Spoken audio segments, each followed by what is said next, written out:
right now. I'm so good with cards like that I've played before, but it's been 16 years. 2 blue counterspells. 15 years. 2 blue counterspells in that. Can you remember either one? UU5 Affinity. Uh-huh. I don't remember the name of it. And there's a blue and 2 equal number of artifacts. So you know, okay. You don't know the names, but Assert Authority. Yes. And Overload. It's just called Overload? Yep. What is happening? Oh, so Ben's going off. What is happening? The game's already over. He's got Memnites. He's got, well, it might be over. He's got Memnites. He's got Cranial Plating. So this is why it's a little surprising that this deck isn't seeing much play anymore, because like this is a thing that is still good. Yeah, and he also just has S Champion in hand. So if Andrew Jessup was just playing like a Jund deck or a deck with traditional spot removal, Ben could just cast S Champion, suit up with Cranial Plating, and just ignore all of that hate. Yeah, if he was playing, if Andrew was playing Jeskai Control, for example, might be over. And then that's Champion. We'll see if Ben Ragan is going to cast it next turn or not, because obviously he wants to equip the Cranial Plating. But as Andrew Jessup continues on with his turn and plays an Ancient Stirrings off of that Chromatic Sphere, he's obviously in a little bit of trouble. It'd be much better for Ben Ragan if he was on the play, but he is where he is, and Andrew is going to take a look at the top 5 cards of his deck. Yeah, this matchup is a pure race, and I think Ben has a great start for this type of a game. Turn 1 Cranial Plating is exactly where you want to be. Ooh, but Andrew Jessup perhaps going to put a kink in the works with that Engineered Explosive. This is less good for Ben Ragan. Less good. Now, Andrew Jessup's land is colorless, so if he wants to set the Cranial Plating on 2, it might be a little bit difficult. I mean, they don't have trouble with that kind of stuff. They have Terrarions, and they have Chromatic Stars and whatnot. They can do it pretty easily. Speaking of Terrarion, it has shown up as we head back over to Ben Ragan. Now, Ben's got a real decision to make here. Do I want to equip Memnite and get in here, or do I want to deploy Edge Champion? You deploy Edge Champion, you're dealing a lot less damage in the short term, and you need to make this game as short as possible. But as you mentioned, Engineered Explosives is going to make things difficult here for Ben. Yeah, I mean, I think the joke is that the Engineered Explosives almost has to be on X equals 2, but Andrew is still a little short of being able to cast and explode it without drawing a Mox Opal next turn. I think that Ben's best bet is to just go for maximum amount of damage over the short term and hope that Andrew doesn't have access to a Mox Opal next turn to take care of the plating. If Andrew does just go Explosives for X equals 0, Ben can choose to equip the Cranial Plating to the Vault Scourge and still punch in for quite a bit of damage. So we're going to see a Vault Scourge come down here. Ben actually paid 2 life for the Vault Scourge, even though he could hard cast it, so that he could then equip and then re-equip and pass the turn back. Yeah, his life total, of course, not really a factor here against the infinite damage of Karkland Ironworks combo. So now we're going to head back over to Andrew Jessup, and I kind of like this play that Ragan made, because now he's got a 2-drop that's wearing the plating, and now, naturally, right, if Andrew wants to set the Ironworks on 2, or excuse me, if he wants to set the Explosives on 2, sure, but does he have enough mana to actually play and blow it up in the same turn, which will require a Mox Opal? Yeah, and he's also cracking this Terrarion here to dig, which leads me to believe that he does not have a Mox Opal right now and is just desperately searching for it to take care of both the Vault Scourge and the Cranial Plating this turn. He's drawing a copy of Karkland Ironworks. Green-blue floating here. Now he's going to play Yavimaya Coast. If he plays it for X equals 0 here, he does get to take care of both Memnites and the Mox Opal, which does a significantly good job of hampering the total damage output of the Cranial Plating, and also just buys him enough time to maybe just cast Ironworks and go off next turn. Inkmoth Nexus, Etched Champion in for 1, 2, 3, 4, 5 points of damage. So Jessup's going to go down to 7. Ragan will go up to 23. And so Ben will be able to presumably present lethal next turn. Yep. Without access to another Engineered Explosives this turn, Andrew very likely facing death next turn. Definitely needs to try to put something together. Although I believe if Ben, he has a mountain in hand, if he doesn't draw an artifact next turn, there's a chance that he just can't present lethal if Andrew puts up, like, say, a Scrap Trawler in front of the Edge Champion. Sure. Scrap Trawler will be able to block the Edge Champion, of course, because it's an artifact creature. Now, again, in Jessup's hand, we know he has a Karkland Ironworks. Don't know if he has the 4th mana or not. He's going to do a little bit of math, see how much damage can be dealt. 2 from the Champion. Vault Scourge just dealt 5 last turn, so that's 7. That doesn't even put Inkmoth Nexus turning into an artifact into the equation, or whatever bench draw step is. So if you're Andrew, you're pretty confident that you're dead next turn, so it's time to make a move this turn. And we're going to see what that move is going to be, as he's going to start things off with a Yavimaya Coast. And now there's an Ironworks. I will say this. Andrew does have access to a main deck Psy Master Thopterist. Okay. And I think that card is hugely important in this matchup. And he does have more after sideboard, which he can bring in. Those are going to be playing a huge role after sideboard here. Chromatic Star got sacrificed to Ironworks, now so did Darksteel Citadel. And off of the Chromatic Star draw, Andrew found a Scrap Trawler. So he's down to 1. Now he's going to play Terrarion, now he's down to none. He'll sacrifice the Terrarion to the Ironworks and draw a card, getting back Engineer Explosives. Thank you, sir. You see he's going to set up his graveyard a little bit so he knows exactly where things do stand. He draws a card, of course, from the Terrarion dying. And now it's an Ichor Wellspring with no mana floating. Draw a card. Going to sacrifice the Ichor Wellspring next, I have to imagine. Yeah, and that's going to bring back a 1-mana artifact, whether that's Terrarion or Chromatic Star. Doesn't really matter. It's just going to draw a card and generate 2 mana, as well as bringing back the Engineer Explosives. So it's not infinite right now. Andrew's in a really good spot to go off. As long as his deck cooperates with him, I think he should be able to win this turn. Explosives will come down for 0 and be sacrificed to Ironworks. Now here's Terrarion, going to go down to 3, up to 5. Trigger, get the explosives back from the Scrap Trawler, and draw a card. Buried Ruin, the draw there off of the cantrip. Still at 5. Ben Ragan is F6'd. There's the explosives will be sacrificed. He's up to 7 colorless now is Jessup. Nothing to return with that trigger from Scrap Trawler. Now it's a Spine of Isha. Yeah, this is a really good card here for Andrew. Even if he doesn't go off completely this turn, he's able to basically take away the lethal threat from Ben's side. Spine of Isha just does a really great job with Scrap Trawler, though, of returning something like Ichor Wellspring, which keeps the chain going, and while returning to your hand and being able to be recast again over time. Chromatic Star will be added. Ichor Wellspring being sacrificed. I'm not sure who added Spine of Isha. I'm not sure where that innovation came from. It's smart though. Oh, it's very good. Even though it is expensive, it's not too expensive for this deck. It's a really smart addition, and as you mentioned, it breaks you out of things. It takes care of the cranial plating to stop the lethal threat, and now that Andrew has found a Mox Opal, we are all done. So what was a pretty fast start there from Ben Ragan was not quite fast enough. Andrew Jessup's going to win game number 1 here over Ben Ragan. Ironworks up a game here over Affinity. We're going to go to the sideboard here for Ben. And I've got some cards that I like that he can bring in. 2 Bitter Blossom, 2 Thoughtseize, 2 Dampening Spheres, 2 Spell Pierce, 2 Wear Tear, 2 Dispatch, a Rest in Peace, an Experimental Frenzy, and a Grafdigger's Cage. I think the discard is pretty obvious there in the Thoughtseizes. But what else do you like here, Todd? So I think any card that can interact with this linear combo from the Ironworks side of things is warranted. Spell Pierce, Wear Tear, these are all options.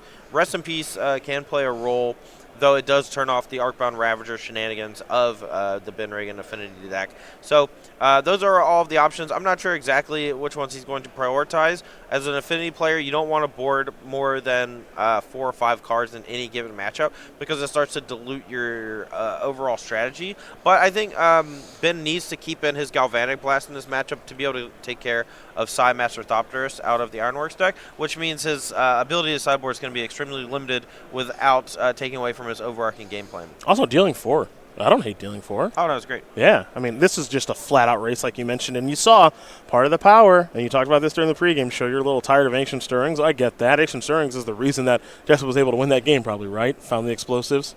Yeah, I mean, it just helps him find the missing piece to the puzzle every time. And the top 5 cards of your deck is a good amount of cards to see for 1 mana. We've seen Ancient Stirrings in so many degenerate decks over the last 5 years that, you know, it honestly, I don't want to go too hard on it because people love their modern decks. I don't want them to ban Ancient Stirrings. I just want a fair playing field. If people get to play Ancient Stirrings, I get to play Ponder. Reasonable. Yeah. Reasonable. Stirrings looked great that game, though. Funny, I mean, Stirrings looked very good, but also Explosives is insane in this deck. Oh, absolutely. Being a 0 mana artifact keeps chains going with Scrap Trawler to generate mana, but it also just gives you a main deck way to answer most of the cards that interact with your combo that are permanents. It also can just buy you a lot of time by sweeping up cheap creatures out of basically any opposing deck. We saw that game for 2 mana. Andrew was able to clean up a Mox Opal and 2 Memnites, which significantly shrunk the clock of Ben thanks to making his cranial plating worse. Yeah. 4 Nature's Claim, 2 Galvanic Blast, 2 Lightning Bolt, 2 Negate, 2 Psy Master Thopterus, a Fire Spout, a Swan Song, and a Tormhouse Crypt. Well, Jessup's got a lot of cards to bring here, so I don't like where this is going for Ben. Yeah, I mean, Andrew is probably going to be boarding out things like Mind Stone. He's going to go less about ramping and more towards interaction. And you're going to see things like Nature's Claim come in, Side Master Thopterus, probably the Fire Spout. I don't think he needs to lean too heavily on the Galvanic Blast or Lightning Bolt because of how powerful Nature's Claim is against all of the important threats from Ben's side. But yeah, I would look for Side Master Thopterus to play a huge role. He's going up to 3 total after board. The Fire Spout pretty good at buying him some time, and then Nature's Claim, of course, taking care of some of the hate artifacts that Affinity could play, as well as just slowing down Ben's clock by a significant amount. All right, that's the sideboard options there for both players. Game number 2 going to be underway in just a moment here, but let's talk about the StarCityGames.com holiday sale, folks. It's going to be happening all month long and even into January. January 7th to be exact. Go.StarCityGames.com/holiday sales, where you're going to find hundreds of items at our lowest prices of the year. It's going to be updated daily. You see the Academy Rector, Demonic Tutor, Taiga, and Mana Drain, but we're going to add plenty of goodies all month long and all the way into January. Make sure you do bookmark and check out Go.StarCityGames.com/holiday sale every day. Love me some Academy Rector, for sure. Put in Omniscience, go ballistic. I'll go back to It's almost time for more Affinity and more Ironworks. These players take a look at their opening hands, but I want to talk about a better game. I want to talk about Bingo, baby. I want to talk about where I'm at with Bingo. Oh, you're so close. I am very close, though. I'm not feeling confident about a player discarding Lingering Souls. That doesn't seem great for me. So you need a Dredge 3 and a Rekindling Phoenix enters from the grave. I don't know anyone's playing Rekindling Phoenix in this tournament. Probably not. Yep. Yeah, discarding Lingering Souls, I don't see that happening. Traverse at Louisville, cast with Delirium. Yeah, no, like 0%. All right, so I'm not doing great then. Okay. I'm not doing great. But how's Todd doing? Oh, I'm doing pretty good, I think you're doing pretty well. Okay, so Nicol Bolas. No, that's not happening. Are you serious? Nicol Bolas? Have you seen Nicol Bolas, the Ravager, before? Okay. Who's playing it in the tournament? Smart people who have figured out that the only other card in Standard that's almost as good as Niv Mizzet is Nicol Bolas, the Ravager. Okay. It's better than Siege Rhino. That's what I wrote in an article once. You still feel good about that? No. Yeah. But it is very good. It is very good. You got some work to do on your bingo board. I feel like I'm ahead just because I've got more spots, but I've got some work to do as well, so we'll be keeping track of that. Wait, was my free space not marked? Not yet. Alabama. All right, fine. We'll add that after the round. Rainbow, Alabama. That's right. Ben's going to go down to 6 cards here, see if he can find a little something better to work with. Keep in mind, as we work through this weekend, we've got 8 rounds of action to bring in. We're in round number 9 of 16 here. We're in the modern portion of day 2 of our Season 2 Invitational. After the first 4 rounds, we'll jump into Standard, of course, and those Standard rounds will decide who's going to make the top 8. And then tomorrow, we're going to crown ourselves an Invitational champion and then get our eyes on that 10K Cube Championship. Some players are playing in those qualifiers right now to win a beautiful-looking Cube trophy. Oh, it is great. It is a heavy brick of metal. It is what we would call dense. Yes. 12 pounds, 3 ounces. That's a murder weapon, folks. That's dangerous. That is, wow. Wow, is that dangerous. Ben has a Springleaf Drum and an Ornithopter. Oh, we're doing it. It's a Signal Pest. All right, not a bad start. Going to have to maybe be on the Infect plan this game. We'll go back to Ben. Excuse me. I don't mind relying on your lands to do some of the heavy lifting. The life gain effects from Inventor's Fair can be a big turnoff for trying to deal regular damage. The Signal Pest early pumping said Inkmoth Nexus is pretty sweet. That's exactly what the Battle Cry creature is going to do. It's going to pump up Ornithopter and Inkmoth Nexus, so Jessup's going to take it both ways, down at 19 and a little Infect damage. And we're going to pass the turn back over to Andrew, who kicked things off with an Inventor's Fair, as Todd did mention. Land number 2 is a Yavimaya Coast. And now we have an Ichor Wellspring. Jessup will draw a card. So I want to point out the fact that Andrew Jessup didn't play something like a Terrarion, Chromatic Star, Chromatic Sphere here on turn 1 leads me to believe that his plan in this game is to cast Master Thopterus and then on turn 4 explode with a bunch of Thopters. We'll see if that's the case. And if that is the case, for what it's worth, Ben Ragan's going to have a real hard time winning. Because Ben Ragan does not have one of his payoff cards. I don't see an Overseer. I don't see a Plating. I don't see a Ravager. I just see another Nexus there. Not to say that Blinkmoth Nexus is bad, but not exactly what the doctor ordered.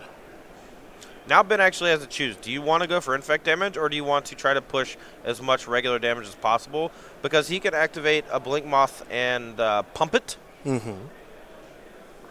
And that might be the route that he wants to go. Ben is in the tank, as it were, to try to figure out what the best line is going to be here in this situation. Another Springleaf Drum in hand. Not what he wants here. A little flooded. But that happens sometimes with a deck like Affinity. You're built to be explosive, and you want to draw your payoff cards. And if you don't, sometimes your deck just kind of does this. Yep.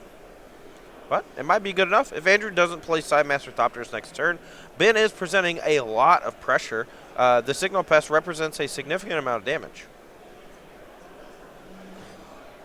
And Ben is trying to figure out how he can get in the most damage and which way he wants to go. Does it want to be all direct, or does it want to be infect damage is the question here. That's why you see him taking some time with his turn. And it's important that he gets this right as he plays another copy of Springleaf Drum, because if you get this wrong and you give Andrew Jessup an additional turn, that's a great way to lose the game. So it looks like Ben is going to play a Springleaf Drum, and now he's thinking about using Ornithopter and Springleaf Drum to fire up Inkmoth Nexus. He'll actually use Blinkmoth Nexus to do it, now attack with all of these creatures. So 2 more infects and 3 regular damage means that Andrew Jessup is going to be at 4 infect and 16 regular damage. If Andrew's playing this game is Master Thopterus, the life gain from Volscourge could end up coming into play at some point this game. Normally, life gain effects not very relevant against Ironworks, but Master Thopterus is a pretty major sideboarded game plan, and lifelink could become a factor. We're going to go back over to Andrew J now. Todd's got a feeling he's got a Psy in his hand. There's a Grove of the Burn Willows. Andrew is tapping 3 mana and taking a damage. What? Wow, would you look at that? Master Thopterus. Nah. Shocking, I know. Mox Opal, that's the game. Yep. That's it. That's all of it. That's Artifact. That's a combo. Yeah. Mox Opal's Artifact 2 and the Thopter's Artifact 3. I get it now. Yeah. That's neat. Nick Miller's Artifact 4? Oh. No, Nick Miller's Artifact 3. Nick Miller actually turned on. Sure. Nick Miller turned on the Mox, and now Chrome Star is here to make another Thopter. Is this okay? Well. Okay, now you're just showing off, dude. Yep. Come on. What are you doing? Crack this Chrome Star, draw a card. Oh, Drew a Sphere. Yep. I'm going to play that one. Yep. Gonna make another thing. Well, turn. This is tough for, this is like a Lingering Souls, but worse. Wait, hold on. You have that on your bingo board, right? What, discard Lingering Souls? Oh, no, yeah. Sorry. This is way better. Yeah, well, no, what I mean, but this is worse for Ben, is what I mean. Yeah, it's like a million times worse. Both are bad. Yeah. This is worse. Like, if you're playing Affinity and someone casts Lingering Souls, you're just like, it's so hard. Yeah, he's just going to concede. He can't win. He can't beat Psy. Andrew Jessup's going to win this game and match over Ben Ragan 2-0. Ironworks will take care of Affinity. You called it, Todd. You felt there was a Psy in hand, and there's a Psy for Ben Ragan. Yeah, I was going to say.